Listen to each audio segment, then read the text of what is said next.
What's going on there, guys? We back with another one. And today we got to talk more about this Caitlin Clark situation where she was left off Team USA and all of the conversations surrounding it as it has made it to first take and a viral moment this morning where Andraya Carter, Chiney, Ogwumike were kind of going against Shannon Sharpe and Stephen A. Smith, not formally, but it was kind of informal the way that it kind of came about and some of the topics and what they were saying about, their position on this whole thing. And it's like an argument between purity of the game and marketability of the game and how much do you give and take. And they talked about other scenarios in the past where maybe there were some controversial cuts, maybe someone made it who shouldn't have made it. And at this point in the women's game, I think that Caitlin Clark making that team probably brings more visibility as the other 11 players will probably play more. She would probably get sparing minutes, depending on the blowouts and, whatever countries they're able to dismantle pretty quickly.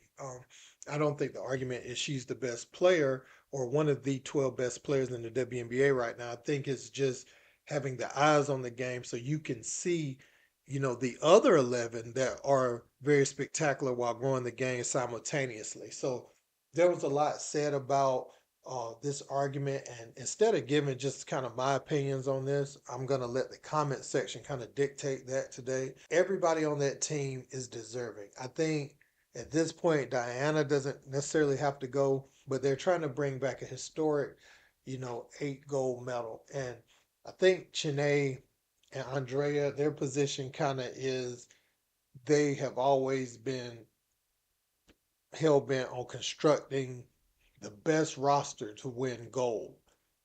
Um, but again, Chiney's own sister was left off one time where she should have been on. There's been several players who should have made the roster, and there's been examples of rookies making the roster. And I think this was a time um, that they could have played into that. And people looking at Don Staley being on the committee as one of the things that, people pointing at is just chatter on the internet, right? That is probably one of the reasons she didn't make it, but that's just internet chatter. I don't know that to be true or false. But first, man, we're gonna get into Monica McNutt addressing why she wasn't in this particular conversation. A lot of people are talking about, why she hasn't been on First Take in recent days. And so she addressed that. Let's. Good morning, friends. There's a little bit of a conversation. At First Take, I say we're fine. Okay, so we're fine. I'm covering finals. Everybody, relax. Thanks, management. So that's Monica McNutt pretty much quieting down some of the noise after the spirited debate her and Stephen A had, on that monumental episode of First Take debating, the WNBA. Do the females hate Caitlin Clark? Are they jealous? So there's that. So today there was a big debate about whether she should have been selected for Team USA. And I'm going to play just some clips, not the whole thing, just some clips of what was said between Shanae Ogwumike, Andraya Carter, Stephen A. Smith, and Shannon Sharpe. And Shannon, made some statements, and Stephen A. made some statements that people are frowning upon. But I'm going to give you my thoughts on that after this. Let's speak. Now, as a fan of Caitlin Clark, I would have loved to see her on that stage, doing what she has always done, making moments that grow the game. But Team USA doesn't select simply based off of fandom, especially when the world is catching up. It took a buzzer beater from Stewie for them to beat Belgium in the Olympic qualifying tournament earlier this year. So to me, the primary factor looking at all of this was experience. And if you had the opportunity to put one of the most popular athletes in the world right now on the roster, you chose not to do that. And to me, that decision was largely based off of experienced basketball as players, not necessarily what's best for business, because the world is coming. If you want to go from a marketing perspective, sure, Caitlin is extremely marketable. However, I just want to pitch this to everyone. Imagine Caitlin joining this team and spending time on the bench. What is the conversation going to be about the entire time the Olympics is going on? Why isn't Caitlin getting more minutes? Why isn't Caitlin playing? I'm sure people will tune in, but what will the conversation be then? If your only argument for Caitlin is that it would have been a great marketing opportunity and you don't have basketball experience or chemistry with the group listed in your reasoning, I don't want to hear it. At some point in time, we've got to stop talking about we're trying to grow the game. Because you got no, listen, is she as accomplished? Will she ever be as accomplished as a Stewie, as a Asia Wilson? And I believe those two, obviously they're slam dunk. They're the two best players in the WNBA, hands down, and it's not even close. But are we really trying to grow the game? Because this is the most popular women's basketball player in the world, and it ain't close. They had to move the Mystics game to an NBA arena. Name the time. And I'm going to turn it over to you because I don't want to get long-winded. I want somebody, one of our women colleagues, Stephen A., to tell me when a WNBA game has had to be moved because of a woman.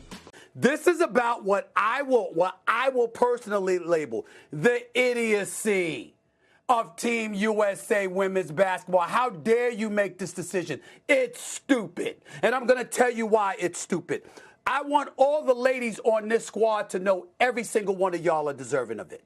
Caitlin Clark does not deserve a spot ahead of any of the players on this roster, okay?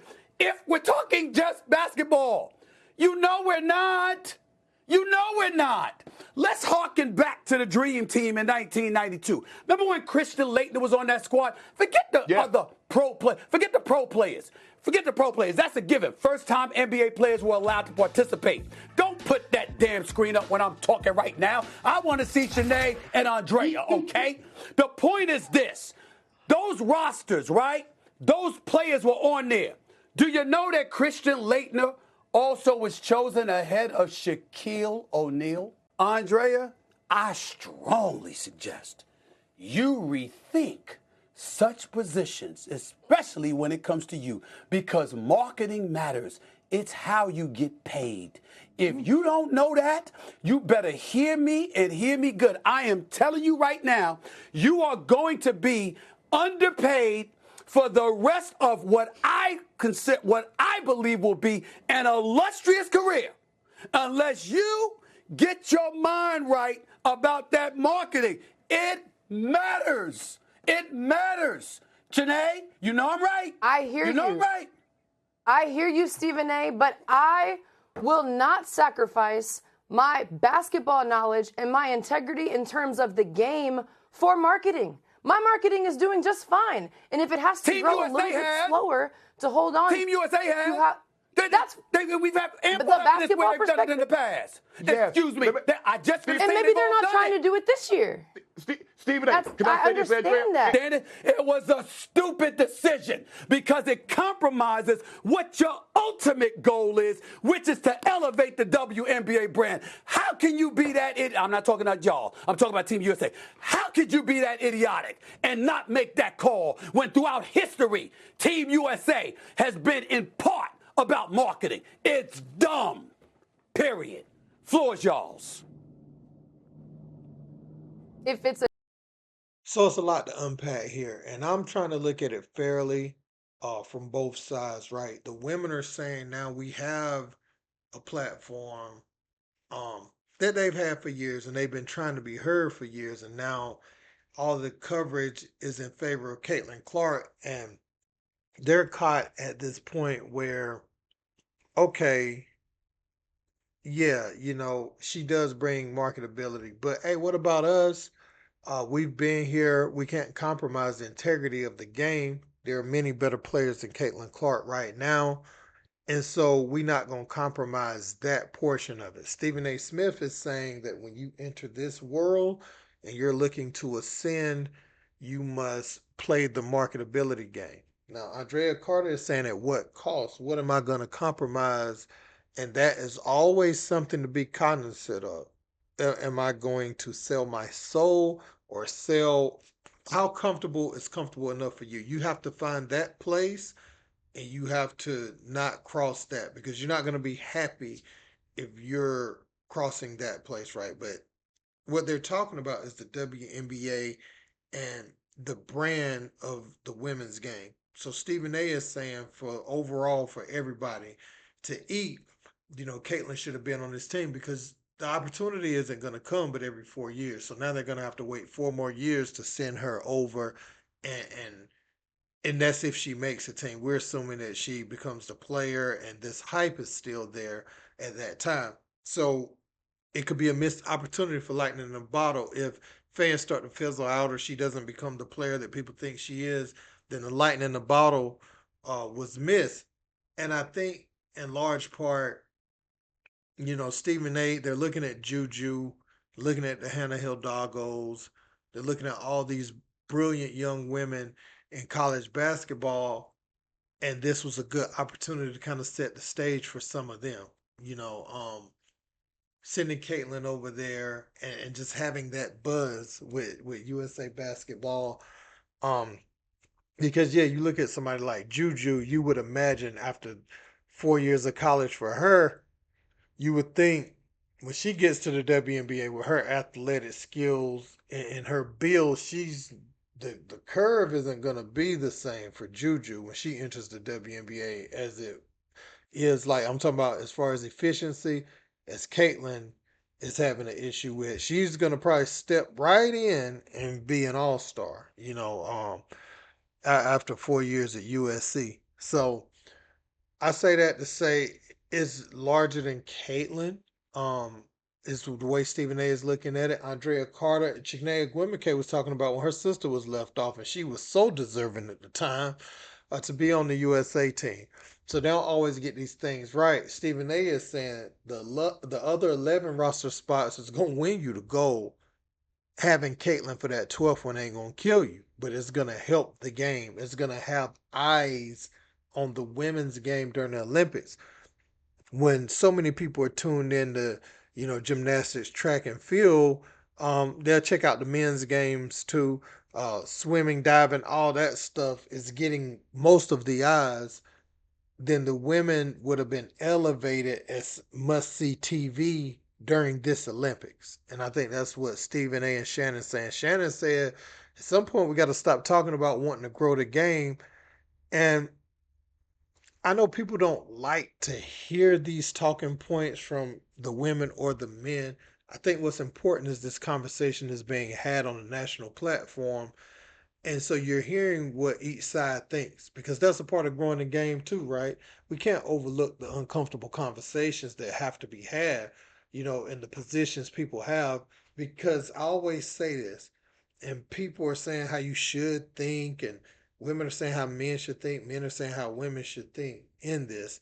What I will say is you can't force anybody to think like you want them to think. But when you start having the conversation, then it opens it up for others to see each other's side. Because if you put it like this, if you don't have the conversation, you don't know the perspective exists, or you don't address the elephant in the room. So now they're talking about how they see things, and for better or for worse, it's out, and this is how, okay, this is how men like Stephen A and Shannon see it. This is how women like Chiney and Andraya, Monica McNutt, everybody in between see it. You got men like Ryan Clark. I don't know if in this case what Ryan Clark had to say was as helpful to kind of gauge the opposing sides, because it's obviously a riff. I mean, I see it every day on social media. Ryan Clark kind of pandered in his commentary, um, as did Steven Jackson a little bit. Yeah, the women, they do have to run the WNBA, no doubt about it, and they're going to be more knowledgeable, especially someone like Shanae and Andrea. At the same time, guys are going to cover it the way they want to cover it, and they're going to talk about the new hot thing. This is a lot of people's introduction into the WNBA. For better or for worse, it is what it is, right? This is their entry point. They weren't watching, they're kind of half watching now for one person, and it's okay. Um, but you would encourage them to continue watching and to learn more about the game surrounding it. Um, instead of just the hoopla and the story of Angel Reese and Caitlin Clark, and mostly Caitlin Clark, but also Angel Reese. Chicago Sky Games is selling out, and so that's a good look for them. But again, I think some of what Shannon says may have some truth to it as far as, are we going to try to grow the game, or are we staying with the purity, and where do those two things meet? Chiney doesn't ignore that. Angel McCoughtry spoke on it on TMZ. She said that most of these women won't touch 100K. Caitlyn has a $28 million Nike deal. Some jealousy does exist. She said we're human, right? And she wasn't saying her. She just saying like the players are human. Like when there's that type of discrepancy, it's like, yo, like if you working at Food Line and both like you and somebody else is bagging and they make $16 an hour and you make $7 an hour, you're gonna be kind of mad. Like we do the same thing. But um yeah, man, so that's what Andrew McCoughtry was saying. I mean this conversation is good. I wanted to keep going because I do want the game to grow. Um well, I think one of the main problems Chene and Andrea, Monica, and all of them have is, if you're gonna open your mouth, don't let the first thing you say, like Charles Barkley, you women are jealous. I could see how that rubbed them wrong all these years. The game has been played and not covered at all. And now the first thing you say is all you women are jealous. Whether it's right or wrong, or, whether he was saying a full blanket statement or was he talking to a sector of people, that's gonna make some people very upset when you speak like that. And you could have been speaking about it somewhat, maybe not on Inside the NBA. Obviously, you're paid to cover the NBA on there, but in some of your interviews or wherever, some of your TMZ interviews, whatever, right? You could have mentioned something, and they don't feel like you did that. And this is the first thing you had to say, so that's why they kind of was coming at him. Um, yeah, man. But I'm a bow out now. Let me know what you think in the comments. Don't forget to like, share, and subscribe. Till next time. Peace.